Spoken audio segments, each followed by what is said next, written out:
Good morning class.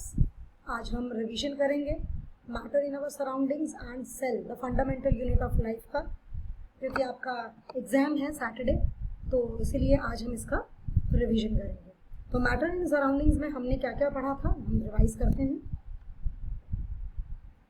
सबसे पहला point था हमारा, matter is anything that occupies space and has mass. Matter उसे कहते हैं जिसमें मास हो और जो ऑक्यूपाई करे space. You know it very well, कोई भी चीज़, इवन आपका जो एयर है दैट इज अ मैटर, क्योंकि वो भी मास को क्या करता है, मास रखता है और ऑक्यूपाई करता है स्पेस। अब हम मैटर की जो प्रॉपर्टीज हैं उनके बारे में पढ़ेंगे। What are the properties of particles of matter? These are the characteristics, or you can say the properties of particles of matter. Particulate nature means the matter is made up of very small particles.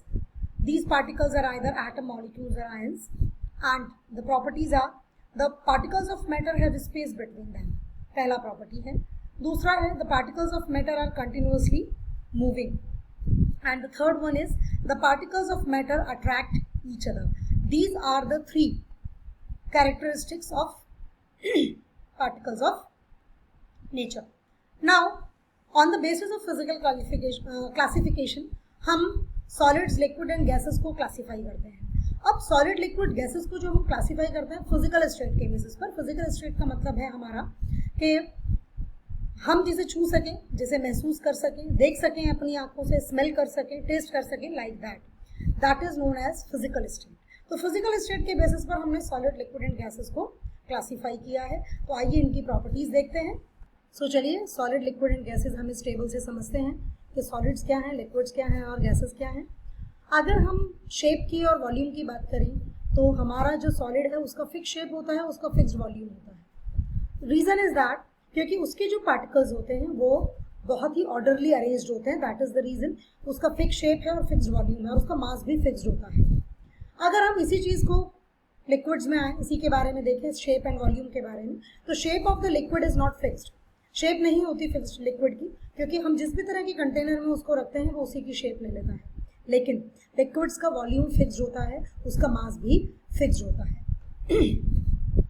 If we will talk about gases, तो gases neither has fixed shape nor has fixed volume. दोनों में से कुछ भी नहीं होता, क्योंकि gases की जो पार्टिकल्स होते हैं they are far far away from each other. इसके अलावा अगर मैं बात करूं बॉन्ड्स की, तो बॉन्ड सबसे ज़्यादा स्ट्रॉन्ग होते हैं सॉलिड्स में, क्योंकि उसके जो पार्टिकल्स हैं वो एक दूसरे के बिल्कुल क्लोज होते हैं। और हमने अभी पार्टिकल्स ऑफ नेचर, जो मैटर के पार्टिकल्स होते हैं, उसकी कैरेक्टरिस्टिक्स में भी पढ़ा कि दे अट्रैक्ट ईच अदर। तो ये इतने क्लोज होते हैं, बहुत स्ट्रांगली एक दूसरे को अट्रैक्ट करे रखते हैं। तो that is the reason solids में बॉन्ड्स जो होते हैं, intermolecular bonds, that is very strong. Liquids में भी स्ट्रॉन्ग होते हैं क्योंकि इसके पार्टिकल्स भी काफ़ी पास होते हैं, लेकिन इन कंपैरिजन टू सॉलिड्स थोड़े से कमज़ोर होते हैं। बट गैसेस में पार्टिकल्स बहुत दूर होते हैं, इसीलिए उनमें weak van der Waals forces होती हैं, very very weak intermolecular bonds होते हैं। अरेंजमेंट ऑफ पार्टिकल्स के बारे में मैं आपको बता चुकी हूँ कि इसमें ऑर्डरली अरेंजमेंट होता है, इसमें ऑर्डरली अरेंजमेंट नहीं होता, और इसमें तो कोई अरेंजमेंट है ही नहीं।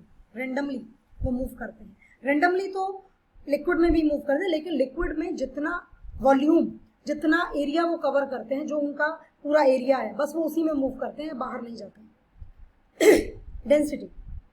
Density means mass upon volume. तो सबसे ज़्यादा मास अपॉन वॉल्यूम, बहुत थोड़ा से वॉल्यूम में बहुत ज़्यादा मास सॉलिड्स का होता है, तो इसीलिए सबसे ज़्यादा डेंसिटी सॉलिड्स की होती है। लिक्विड्स की भी डेंसिटी काफ़ी हाई होती है, लेकिन सॉलिड्स से थोड़ी सी कम होती है। लेकिन गैसेस की डेंसिटी बहुत बहुत कम होती है, because their particles are apart from each other. Inter particle forces, बिल्कुल सिंपल सी बात है। इंटर पार्टिकल फोर्सेस बिल्कुल ऐसे ही जाएंगी जैसे बॉन्ड्स। सॉलिड्स में सबसे ज़्यादा होंगी क्योंकि पार्टिकल्स बहुत नज़दीक होते हैं। इसमें भी काफ़ी अट्रैक्ट होती हैं, काफ़ी ज़्यादा स्ट्रांग होती हैं फोर्सेस। लेकिन गैसेस की अगर मैं बात करूँ तो वहाँ पर फोर्स ऑफ अट्रैक्शन बहुत वीक होता है, और इसीलिए पार्टिकल्स एक दूसरे से अलग अलग होते हैं। पार्टिकल सेपरेशन हो चुका है, बता चुकी हूँ मैं आपको।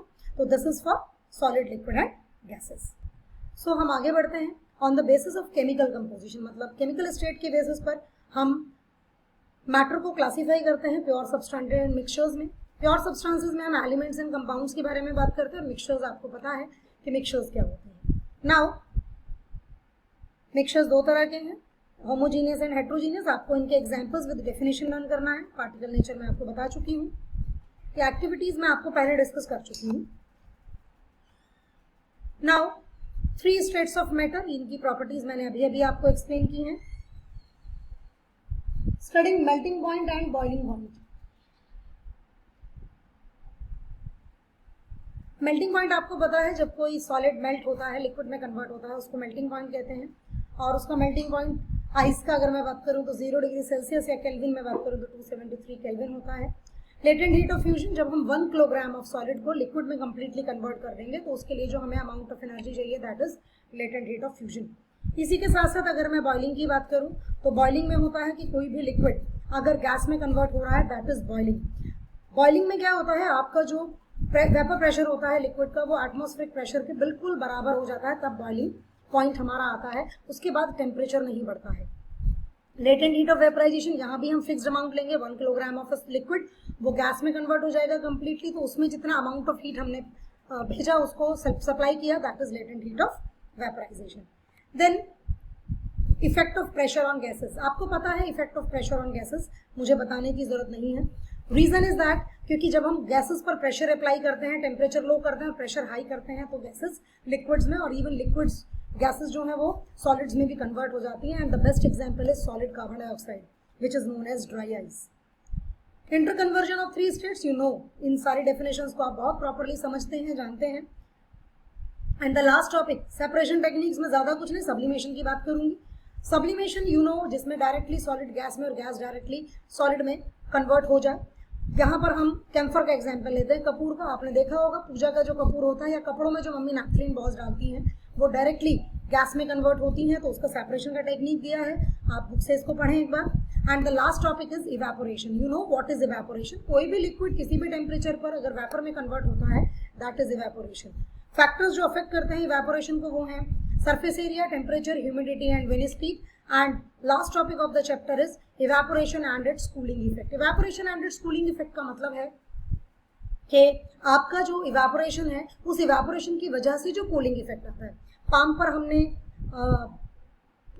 अपना परफ्यूम रख लिया तो हमें ठंडक लगती है, थिनर रख लिया ठंडक लगती है, घड़े में पानी कैसे ठंडा होता है, डेजर्ट कूलर कैसे ठंडी हवा फेंकता है। These all are the evaporation and its cooling effect. इसको ढंग से पढ़िए। This is for today, thank you and have a good day.